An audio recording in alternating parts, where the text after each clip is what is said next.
Hi, my name's Alicia. Welcome to my channel. It's a lovely day here in Nova Scotia, here on Long Island.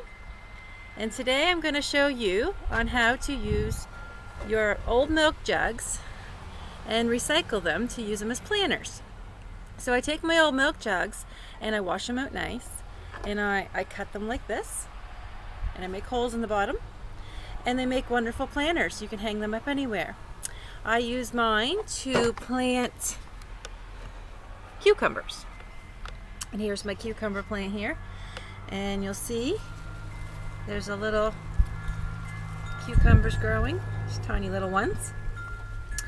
But they will grow and very cheap.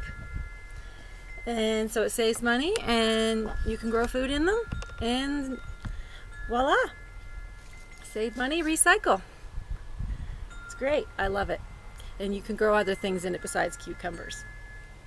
So thank you for watching, and I hope you learned a little something, and give it a try. Hit that like button and subscribe button. It would mean the world to me. God bless. Thanks for watching.